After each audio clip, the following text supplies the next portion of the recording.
आपके साथ अंशिका पाठक। नक्सलियों के खिलाफ एक और बड़ी कामयाबी मिली है। बीजापुर में 41 नक्सलियों ने सरेंडर कर दिया है। इनमें 1,19,00,000 रुपए के इनामी 12 महिला और 29 पुरुष नक्सली शामिल हैं। आत्मसमर्पण करने वालों में पीएलजे बटालियन 1 के सदस्य, एरिया कमेटी पार्टी सदस्य, मिलिशिया कमांडर समेत साउथ सब जोनल ब्यूरो के 39 नक्सली भी शामिल हैं।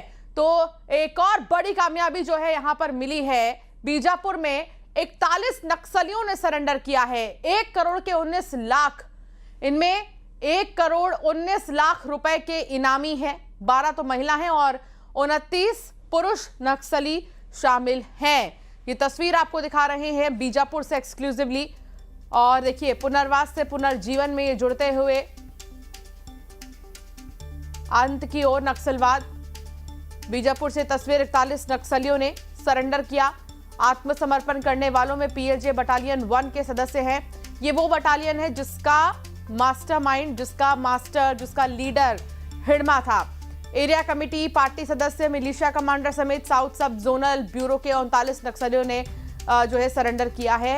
संवाददाता रंजन दास हमारे साथ जुड़ गए हैं। रंजन, 41 नक्सलियों ने सरेंडर किया है, ये बहुत बड़ी बात है जो वो जुड़ रहे हैं मुख्य धारा से। के लिए आज का दिन ये वाकई खास है, क्योंकि मारवी हिडवा जो बड़ा नक्सली था, जिसे घेर करने के बाद नक्सल संगठन पूरी तरह से टूट चुका है। नक्सल संगठन की रीढ़ की हड्डी टूट चुकी है और इसी का परिणाम है कि अब देखिए कि अलग अलग जिलों में लगातार सरेंडर हो रहे। कल जब हमने नारायणपुर में देखा, नारायणपुर के बाद आज बीजापुर में एक बड़ा सरेंडर सामने आया, जब 41 माओवादी मुख्य धारा में लौटे। सबसे बड़ी बात थी, इन पर जो इनाम था वो काफी बड़ा था। 1,19,00,000 रुपए का इनाम था। 12 महिला और 29 पुलिस कैडर के नक्सली है। और उससे भी बड़ी बात ये कि इसमें 39 जो माओवादी थे वो साउथ सब जोनल ब्यूरो के कैडर से आते थे। ये माओवादी थे, चूंकि ये दक्षिण बस्तर का इलाका और जहां ये हिडमा के जो बटालियन थे पीएलजे के थे, ये उससे आते थे कैडर के। यानी खूंखार नक्सली भी कहा जा सकता था, जो कल तक दहशत फैलाते थे। लेकिन आज इन्होंने मुख्य धारा की ओर कदम बढ़ाया। निश्चित तौर पर पुलिस के लिए ही एक न सिर्फ ये बड़ी सफलता, बल्कि केंद्र और राज्य सरकार ने जो समन्वित प्रयास किया, जो लक्ष्य रखा था, उस लक्ष्य की ओर लगातार वो आगे बढ़ रही है। और